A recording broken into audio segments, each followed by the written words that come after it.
Hello and welcome back to the next episode of Mind Over Matter.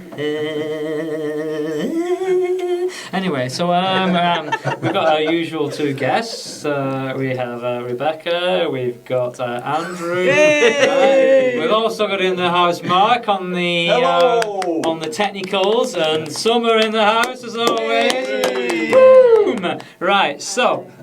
What we covered in the first part was introducing Rebekah, introducing Andrew. Rebekah's... Are you still Andrew's supervisor? Pause, but yeah. Yeah? Okay. Taking a little break. Yeah. Okay. It's only because earlier on you said Rebekah was my supervisor, so I was wondering if like... Just with finishing the 100 hours, but we had a little chat about that, and we felt it was appropriate to pause and then come back when I start private practice. Right, okay. So you're having a pause of clients at the moment? Yeah. Okay. Yeah. Right. Need a little break? Yeah. Yeah, okay. And so, so one word that I want to talk about then is vulnerability. Mm-hmm. Because I think, as you were talking, and you're talking about fish bowls, and you're talking about triads, which is similar to a fishbowl where you've got somebody speaking, somebody listening, and they're like client and therapist, but we don't use those terms because no one's qualified, and then an observer who kind of just watches that and gives this feedback, which can be confusing and conflicting. But there is that level of vulnerability, really, for all three parties, I think. The first one being obviously if you're the speaker, because you're going to have to talk about something, and we always suggest you talk about something that's real, because if it is role play, you use that term, it can feel a bit fake, and it can feel a bit role play. You've got the dual relationship as well, so there's a lot of things that does make it feel artificial. But as best we can, if you're speaking, talk about real things, but without going too deep. Now that's hard to do, and I think a lot of the students, that's the thing they struggle with the most. They go, I don't know what to say when I'm being the speaker.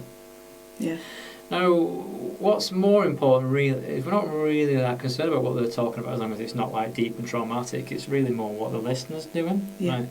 So even within that, as a listener, you're vulnerable because you're being observed. And that can put you off a little bit, because you kind of gets in your head, and you, rather than just being with that speaker, that client, which is the most important bit, if you're just following their journey, what's going on for them and how it's impacting them, focusing on that, right, and shutting off the fact that there's an observer there, that's, rather than trying to have these very, very like sharp, clean responses that show that you know what you're doing, just be with that person, then that'll be far better. And that's the only thing that really you should be focusing on. But you feel vulnerable because you're being observed. Yeah, and it does shift how you are. We were talking about this about the recording.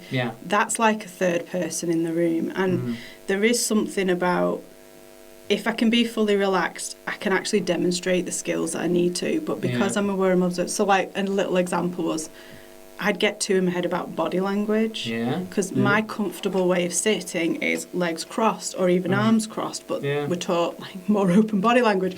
So there'd be times where like I'd get feedback about my body language, and then the next one it would be like I wasn't relaxed at all. You'd be Frankenstein's monster. It was the illusion of open body language, but actually I felt really unrelaxed. So it is challenging trying to. I want to do my best, but I want to be really present with the person that's speaking, but I'm also aware that there's another person there. Yeah, and that is to bracket that off, put it on the shelf, on the shelf, shove it over here, right? Shove it. I'm all about shoving things places. So, and within that, because a lot of the feedback that I got, which is why I find this article quite interesting, conflicting. Because it talks about this, like someone might say, "Oh, it was really, really good how you allowed that silence," whereas someone else might say, "Well, that silence felt a bit too long and a bit awkward," like that. So there's a lot of subjectivity within it, which then can make it like difficult to think, well, what am I meant to do? Right?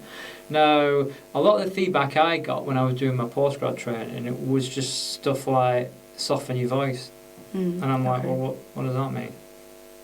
What does that mean? You know, because I'm from Chorley, I've got quite a thick accent, and this is the way I speak. And I found myself like talking in some like, I know what you mean. Like, so I was trying to do some kind of like sexy mouse ASMR kind of thing. Yeah, right. Which didn't work, right? No. Plus the speaker were going, what? Like that, right? So I found that difficult. But one thing you said is body language, and what we do train initially is a thing called Solar. You're probably aware of it, Jared Egan, which is this way of sitting where you're not crossed. So we kind of like you're kind of meant to sit like that and kind of open, but then that doesn't feel natural either. So like you've got like Frankenstein, yeah. So a lot of the feedback you get can be confusing and make it feel unnatural. So, but back to the vulnerability then, because all these things make you feel vulnerable. Yeah. As the observer, there's vulnerability, because what do most people when they're giving feedback? What do they want to give? Positive feedback. Because there's a few reasons for that. One is, well, I don't know what I'm talking about. Another one is I don't want to upset the person. Especially if the dual relationship. When the dual relationships are in. So vulnerability is in training right from the start. And some people don't like that. And one thing that I found interesting is, especially for you, and I did the same thing, because I did a psychology degree first. Yeah. So did you. And you had that shift where you're like, actually, why am I not? I'm more drawn to this part. Because psychology, and I know this from teaching a lot of combined honours and a lot of psychology students, there's a lot more resistance to be vulnerable. Yeah, I'd agree with that. Because a lot of them, I know big sweeping generalisation, I know, I get it, right? But just from my own kind of anecdotal observations, in psychology it's a lot of kind of generalising, a lot more about diagnosing, it's a lot more about stats. And that way you can be a little bit detached from it. Because it's like, here's my patient, more often they use the word patient rather than client, and we'll do some kind of like psychometric test, find out they've got ADHD or something like that, and then I'm separated from that. Whereas in this role, the vulnerability goes both ways. It's the sharing. I can't speak to obviously everybody, but for me I felt a shift. I wasn't as vulnerable on the psychology course. And I think I enjoyed, because I like learning, I enjoyed understanding like the history of the research came under the developments and all of that. But when I was on the course, it didn't require me to be as vulnerable. Yeah. But as uncomfortable as the shift was when I was doing my postgrad, there was something that felt like it shifted from just what I understand to actually becoming embodied then. Yeah. So actually now when I'm with a client, it feels natural because I've worked on it becoming a part of who I am rather than an intellectual pursuit. Like I say, that's not for everybody, but that's for me, that's how I experience the difference. And I don't, as I was saying about psychology students, I don't want that to come across like a criticism, because it's fine. People are drawn to different ways of working, and not everybody wants to be vulnerable or is comfortable with that. And I noticed, because like something that you alluded to about like a level 2 and a level 3, that like for the listeners is like, within counselling psychotherapy, there's loads of different ways you can train and learn, and like levels 1, 2, and 3 are like almost like an equivalent of like maybe a GCSE or a A level, and a lot of the time to get onto a postgraduate course. Now the difference between you and the other students I've had on is that you're doing this at master's level. This is like level 7 postgraduate. And in the previous episodes, having people who are doing like an undergraduate degree. And they're in the second year, and they're just about to start seeing clients. So they're at what would be classed as level 5, right? So these different levels, and I did level 1, 2, and 3. Plus I had a degree, right? So it took a long time. So by the time I got onto meeting you, I kind of got used to sharing that vulnerability. Yeah. And but I mean, I'm talking about vulnerability because this is for me a difficult time of the year in terms of deaths, because there's like my dad died on the 11th of April. My mum died on the 10th of May. Her birthday is the 26th of May. After my mum died, my friend's mum kind of took me in, like like for things like Christmas and things and then she died on the 1st of June. My stepdad, who took me in when I was pretty much homeless, that his birthday is the 10th of June. So it's a bit of a... Lots of anniversaries and vulnerability this time of year. So I always feel a little bit like, just a bit off. Okay. Not majorly. And usually I can kind of deal with that. I'm fine with it. But I was driving... This was only like a week ago. Ralph Little. You may know him as an actor. Right, okay. You know that guy, don't you? Right. He's like in some stage play at the moment. He was on the radio talking. And he was talking about his relationship with his mum. And he said like she had a massive influence on him in terms of musical taste. He said like his mum had better musical taste than he did. Right? And he said his mum's favourite band is Radiohead. So he took her to see Radiohead, like as a surprise, when she was in her 70s, at a cricket ground in Manchester, at the Emirates. And he said like Radiohead often will play a lot of them kind of like experimental stuff, and like they won't often play the old hits, but they started playing a song called Fake Plastic Trees, I think it's called, right? Which is a beautiful song, I think, right? And he said that as that song played, he turned to his mum, and she kind of looked at him and he put his arm around her, right? And as he was telling this story, I started crying, right? I feel like I'm going to cry now, right? And then the song came in, which was making me cry even more.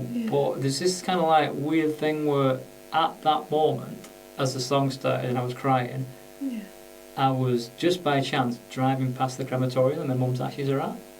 It was almost like, this feels like, I don't know, like this, I don't know. It was just a strange thing. And then he started talking about vulnerability.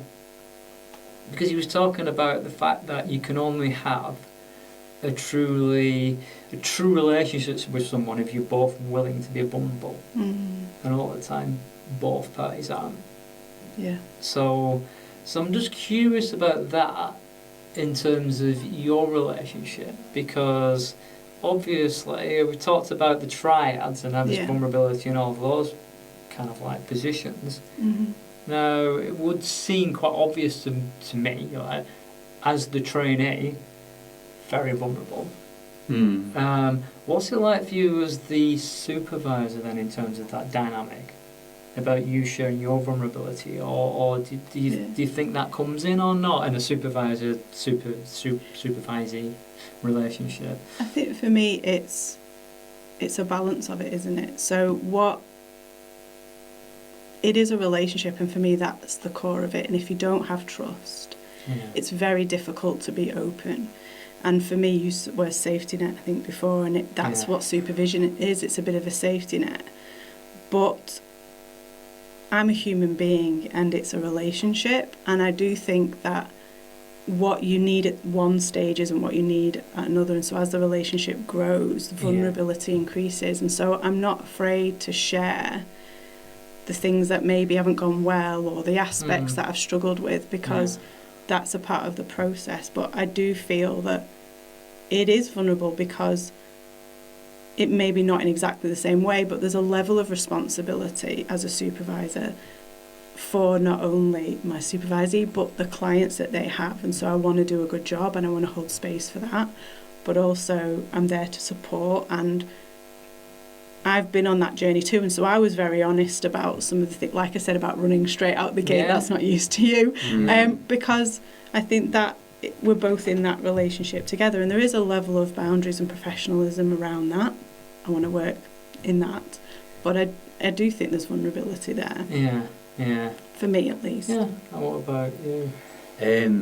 Two things came to mind for me. One was that I know a lot of my peers had supervisors that didn't show vulnerability and were quite rigid in their approach, and that relationship caused ruptures. And I think for me, because Rebekah shared that vulnerability with me in a professional sense, it allowed for that relationship for me to be vulnerable. But I think if Rebekah was quite rigid and very uptight professional, I couldn't work with that, so that really helped me. But an example came to mind when we had an ethical dilemma, shall we say, and I brought this to Rebekah in a safe space where I was able to. So basically, Rebekah had to give an email to the university about some concerns And we worked through that relationship together where it could have created a rupture, but because I was vulnerable in how it landed for me, Rebekah was vulnerable in how it landed for her, and we came together, it was almost like a huge learning growth for me and maybe even Rebekah, and I just felt like that took a lot of vulnerability, if that makes sense. Yeah, definitely. So that was great for me. So in a way, it was for you, it was models from the start, and that was helpful, because without that, you may have been a bit more kind of standoffish. Yeah, definitely. Yeah. To me as well, vulnerability is like warmth and being able to like understand that other human being's experiences on some kind of level, and I really felt that. And I think those are key words, and I think we kind of alluded to this as well about the differences between the psychology way of working, or maybe the medical way of working, the medical model, which is all about generally diagnose, medicate, but it's shifted a little bit because it's now diagnosing, you might offer therapy, or there's like social prescribing and other things that have come in, but often, I'm not saying all the time, it's still seeing that person not as a person but as that diagnosis. And even I had a recent discussion in a service where they were saying this question of, should we provide counselling to people who've got a diagnosis because the therapists aren't qualified to work with that diagnosis? And all the therapists in the room were saying, well, no, because we don't see them as a diagnosis, we see them as a person, a human being, and we don't necessarily have to work with that diagnosis, we just can work with whatever will be beneficial for them within that moment. Or it might even be helping them just to understand themselves, or rather than view themselves as that diagnosis, which can be the case for some people. So it's this human-to-human contact. And that word vulnerability keeps coming back to me, because you can't have that without, And I suppose it's what vulnerability means to you. So sometimes people hear vulnerability and they feel, well, that's quite exposing, that's like oversharing, and that's not what I see vulnerability. I see it the same with that warmth. But I do think one of the things that it comes from is the uncertainty. When you're training, everything feels uncertain. You haven't developed maybe the confidence yet. It feels really unknown, but I think one of the things that I hoped to convey is that when you have a new client, it's always uncertain. You never kind of graduate past that, because it's the first time you're meeting this person with their experience, like you said before, unique to them, how they see the world and process it.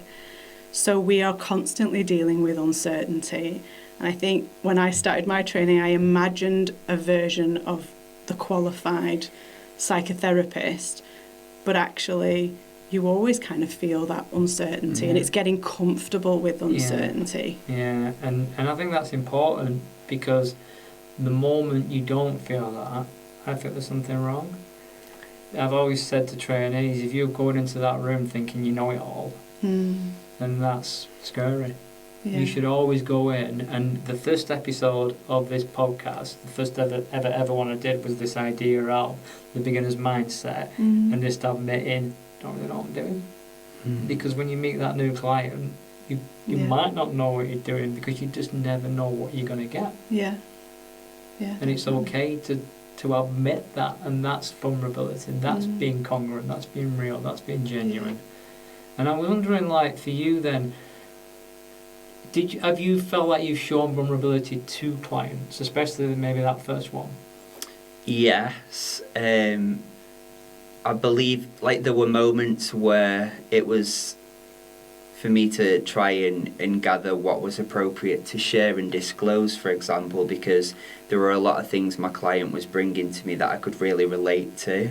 And again, it was bracketing that and showing a level of vulnerability maybe through my emotion in a professional stance. So not bawling in front of the client, but showing that I really care about you and everything that you're bringing into our session. And I do believe, as someone who's very spiritual, that there's an invisible energy between the therapist, counsellor and the client, counsellor or therapist and the client.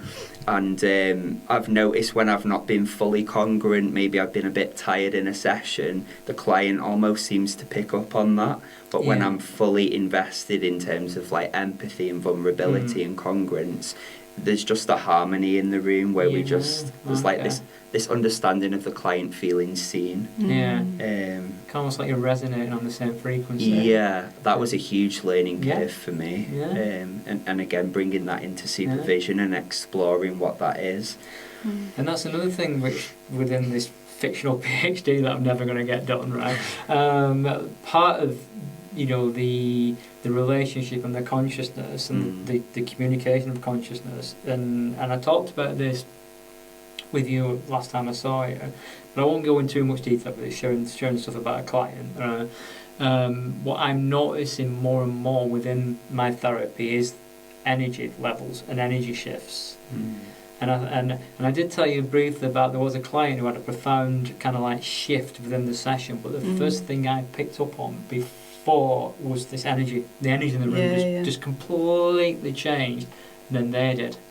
And it was almost like, so I mean, you said it a bit spiritual, but there's probably some science. That's why I'm like looking at physics and quantum physics to try and kind of explain these are probably real phenomena that are going on.